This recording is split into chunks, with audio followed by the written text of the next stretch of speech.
여러분 안녕하십니까. 방금 9월 18일이 되었습니다. 전우책입니다. 철학적으로 좌파와 우파가 극명하게 갈리는 지점이 어디일까요?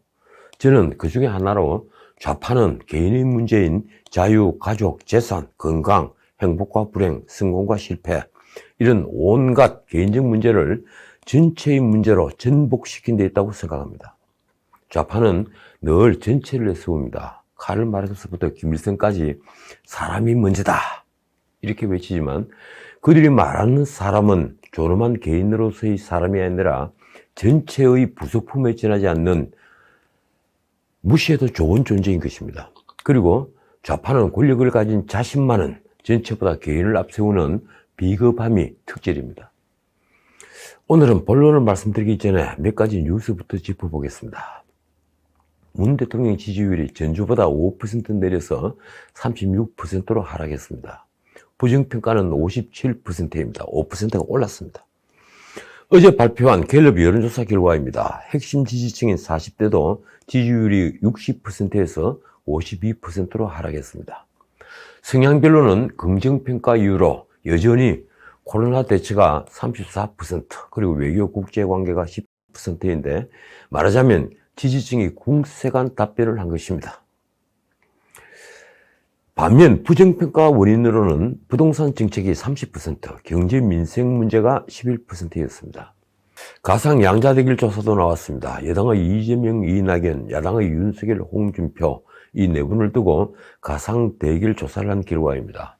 결과는 이재명이 5% 앞선 이재명 대 홍준표를 제외하고 모두 오차범위 안에 접전이었습니다. 이렇습니다.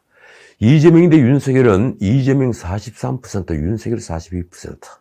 그리고 이재명은 3040에서 앞섰고 윤석열은 5060에서 앞섰습니다. 이재명 대 홍준표는 이재명 44%, 홍준표 39%로 말씀드린 대로 오차범위를 벗어났습니다. 홍준표는 20대에서만 이재명을 압도했는데 60대 이상은 이재명이 38%, 홍준표 39%로 팽팽했습니다. 이낙연 대 윤석열은 이낙연 40%, 윤석열 42%, 그리고 이낙연 대 홍준표는 이낙연 39%, 홍준표 40%입니다. 이낙연은 3040에서 우세했으나 5060에서는 야당 후보들이 앞섰습니다. 특이점은 이번 가상대결 조사에서 홍준표 20대 지지율이 치솟고 있다는 것입니다. 홍준표는 20대에서는 이재명과 이낙연을 압도했습니다. 무야홍, 무조건 야당은 홍준표다. 이 무야홍 구호가 먹게 된다고 해야 합니까? 전체 호감도 조사는 이재명 34%, 윤석열 30%, 그리고 홍준표가 28%, 이낙연 24% 순서입니다. 또 하나의 의미 있는 자료가 있습니다. 어제 TV조선이 주관한 국민의힘 대선 후보 토론회 방송이 수도권 5.85%, 그리고 전국 6.68% 시청률을 기록했습니다. 분당 최고 시청률은 윤석열, 홍준표 공방이 벌어졌던 오후 6시 23분으로 수도권이 7.79%, 전국 8.64%입니다. 지난 7월 3일 있었던 KBS의 민주당 대선 예비후보자 1차 토론은 시청률 37%에 불과했습니다. 말하자면 대선 전국에서 국민의 관심은 야당 후보에 쏠려 있는 것입니다. 그 후보 토론회 후폭풍이 지금 그셉니다. 조국 수사를 두고 홍준표가 도륙이라는 표현까지 쓰면서 과잉 수사라고 비난하는 데 대한 후폭풍입니다. 홍준표는 지난 7월 페이스북에서 이 문제를 거론했습니다. 가족 공동체의 범죄도 대표자만 구속하는 것이 옳지 가족 전체를 도륙하는 것은 잔인한 수사다. 그는 토론회에서 하태경이 조국 수사가 잘못됐느냐고 묻자 같은 취지의 답변을 했습니다. 수사가 잘못됐다는 것이 아니라 과잉 수사를 한 것이다. 전 가족을 도륙하는 수사는 없다. 그는 또 토론회를 마친 후에 페이스북에 이렇게 썼습니다. 윤석열은 정권을 안정시키는 것도 검찰총장의 책무라고 하면서 조국 수사는 문재인 정권의 안정을 위해서 한 것이라고 자기 지인에게 고백했고 그의 책으로도 출간된 것으로 기억한다. 그래서 저는 읽지 못했습니다. 그러면서 조국 수사는 여권 내 권력투쟁의 산물이라고 했습니다. 이러자 경쟁주자들이 벌떼처럼 들고 일어났습니다. 이 유승민은 이렇게 말했습니다. 엄마 아빠를 다 구속하면 가게가 어려워진다는 문제가 있지만 조국의 경우 그런 관리나 관용을 베풀 상황이 아니다. 하태경은 라디오에서 이렇게 말했습니다. 그런 답변이 나올 거라 예상을 못했다. 그래서 그 이야기를 들을 땐 정말 심장이 부들부들 떨렸다. 그는 홍준표가 국민에게 무릎을 꿇고 사죄해야 한다고도 했습니다. 대선 주자들이 이렇게 반발하는 것은 방송 시청자들이 일제히 불만을 표출했기 때문입니다. 문제는 도륙이라는 표현입니다. 사람이나 짐승을 무참하게 죽이는 걸 두고 도륙한다는 표현을 쓰죠. 윤석열이 조국 가족을 도륙한 것입니까? 당시 조국 사태를 두고 윤석열 검찰이 조국 가족을 도륙했다고 하면 국민 중에 동의하는 사람은 아마도 서초동 검찰청사 앞에 모여서 조국 소를 외쳤던 진보 좌파 진영 외에는 없을 것입니다. 오히려 입시 부정의 경우 부모와 당사자인 자식이 함께 기소되는 게 관례였는데 아직 조민은 기소조차 당하지 않았습니다. 그런데도 도륙이라는 표현을 써서 윤석열을 공격하고 조국 일가를 편들여야 했습니까? 홍준표는 17일 페이스북에서 지금은 모든 국민을 감싸 안아야 하는 대통령 후보라면서 이렇게 역공에 나섰습니다. 숨어서 이미지 정치만 안주하던 분들이 경선에서 당원들 표 얻어보겠다고 최고의 전사했던 저를 공격하는 것은 참 어이없는 일이다. 그러면서 대선은 우리 편만 투표하는 것이 아니라며 이렇게 변명했습니다. 본선도 고려해서 경선을 치를 수밖에 없다는 것을 양지해 주기 바란다. 반문만으로는 정권 교체가 되지 않는다. 어째 이준석 대표와 똑같은 말을 하는 것 같습니다. 어쨌든 야권 지지자들은 조국 지지자들이 외친 조국 수호라는 문구를 패러디해서 조국 수홍이라는 표현으로 분노를 표시했습니다. 누군가가 쓴 댓글을 옮기면 이렇습니다. 왜 그런 뻔한 삽질을 했을까? 우선 당 후보가 급한 것이다. 후보가 되려면 역선택을 유도하는 방법 외에 다른 방법이 없다고 판단한 것이다. 그런 건 아니겠죠. 이 경쟁자인 윤석열은 어제 박정희 전 대통령 생가를 찾았다가 보수층의 반발에 3분 만에 행사를 끝내야만 했습니다. 윤석열은 구미시 상모동 박 대통령 생가에서 보수단체 회원들과 우리 공화당 당원들로부터 윤석열을 물러가라는 현수막과 피켓과 마주쳤습니다.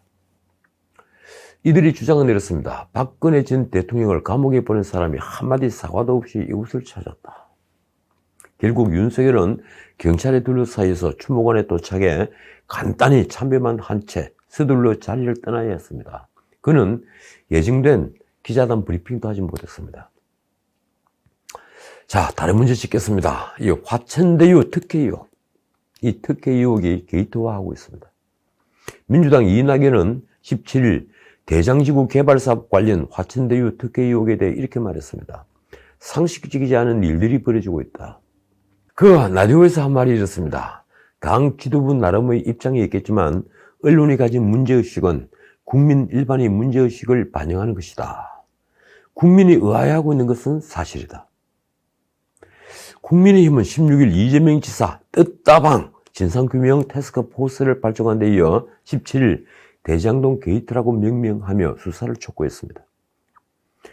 김기현 원내대표는 원내대책회의에서 이재명 시장의 강력한 추진 의지나 지시 없이 이 엄청난 결정을 진행했다고 보는 것도 상식에 반한다며 이렇게 말했습니다.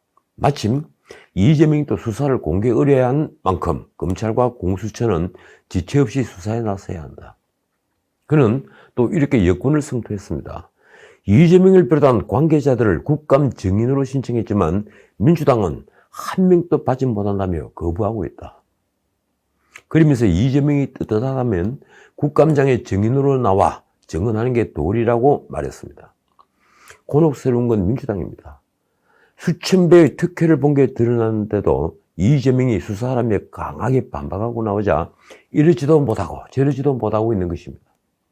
윤석열 캠프도 1의혹이라는 말이 나올 정도라며 비판에 나섰습니다. 캠프 김기용 대변인의 논평이 이렇습니다. 화천대유와 천화동인으로부터 7호가 받아간 배당금은 모두 4천억이 넘는다. 이뿐만이 아니라 낙찰만 받으면 무조건 큰 수익이 남는 금사라기 땅 남판교 아파트 부지 40%를 화천대유가 경쟁입찰 없이 가져갔다. 그런데 이상하게도 대장동 개발 사업의 대주주인 성남도시개발공사는 한 필지도 가져가지 않았다는 것입니다. 그래서 내린 결론이 이렇습니다. 보이지 않는 손이 조직적으로 움직인 게 아닌가.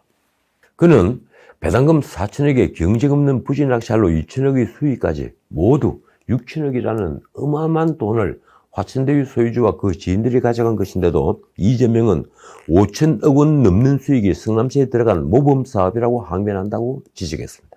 다시 화천대유 게이트를 제가 짧게 정리해 보겠습니다. 잘 모르시는 분들을 위해서 말입니다. 이재명은 성남시장 재직 때 분당 대장지구 개발 사업을 벌였습니다. 이 사업에서 화천대유라는 특정업체는 막대한 개발 이익을 챙겼습니다. 땅 짓고 헤엄친 케이스입니다. 그러나 이재명은 오히려 민간 특혜를 막고 5천억 원을 시민 이익으로 환수한 모범적 공익사업이라며 수사를 자청하는 등 반박에 나섰습니다. 대장동은 판교 남쪽 끝에 붙어있는 곳으로 분당과 판교가 개발되면서 마지막 노른자의 땅으로 불리는 곳입니다. LH는 이대엽 시장 때인 2004년 12월 이 지역에 미니 신도시 개발 계획을 세웠습니다. 그런데 개발 계획이 유출돼 공무원 22명이 입건되면서 중단되었습니다. 그 뒤 2008년 LH는 면적을 대폭 줄인 공영개발로 계획을 변경했습니다. 당시 100만 평방미터 이하로 줄여서 국토부의 승인을 피하려 한다는 지적이 나왔는데 LH는 주민 공람 절차를 마치고도 어찌된 이유인지 2010년 9월 재정난을 핑계로 돌연 사업을 포기했습니다. 민간업자와의 유착 의혹이 그때 나왔습니다. 실제 그 후에 민간업자들이 뛰어들었고 민영개발로 돌리려고 뇌물을 뿌린 대장동 비리 사건이 터졌습니다.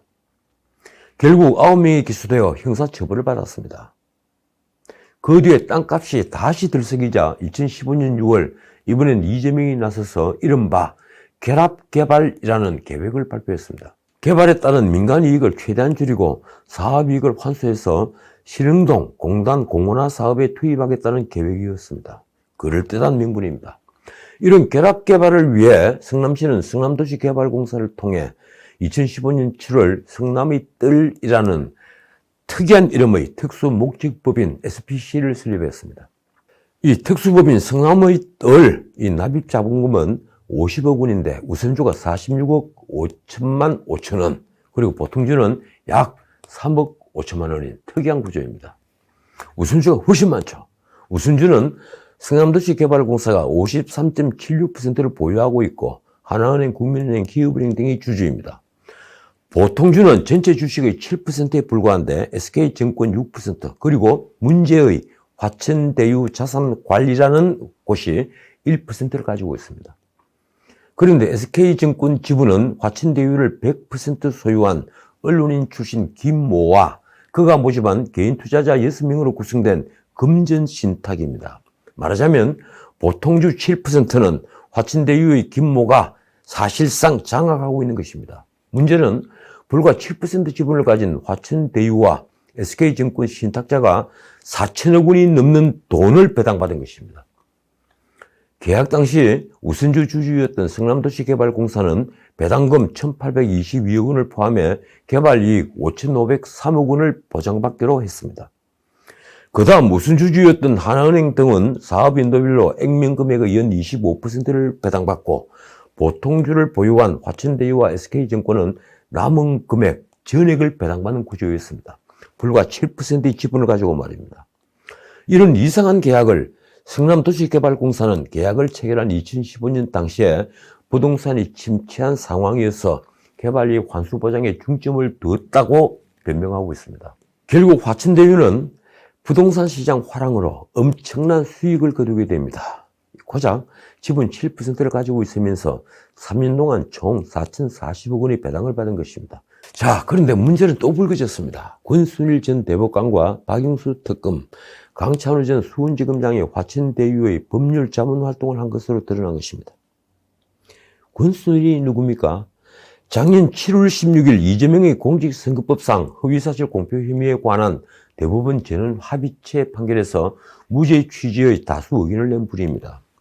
당시 5대5 상황에서 최선임 대법관인 그가 무죄 의견을 냈고 이어서 대법원장 김명수가 다수 의견에 서면서 사건은 7대5 무죄 취지로 파기환송이 되었습니다. 그 바람에 이재명의 정치 생명은 살아났습니다. 권순일은 임기 6년의 대법관 임기를 마친 뒤에 중앙선거관리위원장직에 작년 10월 퇴임했습니다. 그리고 몇 달 뒤인 작년 말 그는 화천대유 소유주인 김모로부터 회사 고문 위촉 제안을 받았다고 합니다. 그래서 취임했습니다. 참 놀라운 인간관계입니다. 권순일은 공직자윤리위원회에 문제될 소지가 없는지 문의하고 김영란법 위반 등도 문제가 없다는 확인을 받은 뒤에 고문직을 수락했다고 했습니다. 자기도 뭔가 찔리는 구석이 있었겠죠. 그는 받은 보수를 밝히는 것을 거부했습니다. 박영수 특검은 2016년 화천대유의 상임고문이 되었다가 특검 임명 이후에 그만두었다고 하는데 박영수의 딸도 화천대유에서 근무했습니다. 강찬우는 이재명의 선거법 위반 사건을 변호한 사람인데 수원지검장 출신이죠. 작년까지 화천대유 자문 변호사로 있었습니다. 놀라운 건 검찰 출신인 국민의힘 곽상도 의원 아들도 화천대유에 7년 넘게 근무했다는 사실입니다.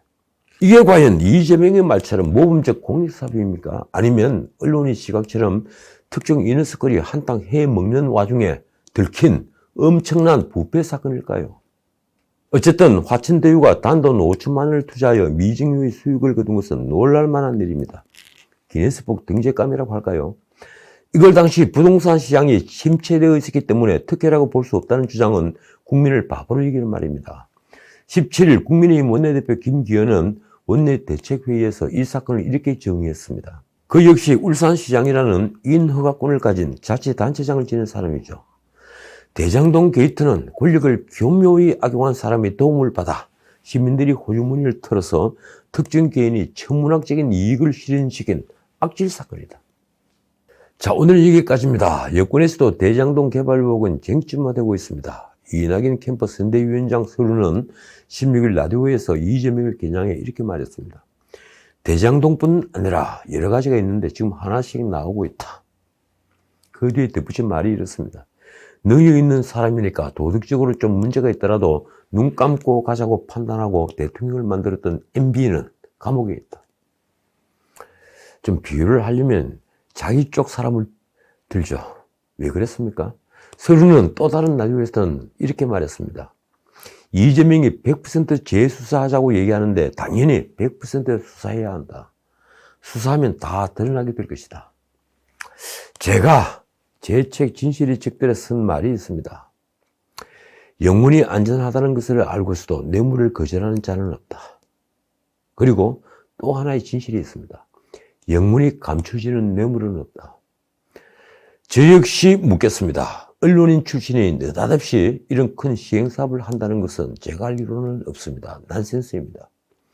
땅 짓고 훔친 화천대유는 과연 누구 것입니까? 지금까지 전우책이었습니다.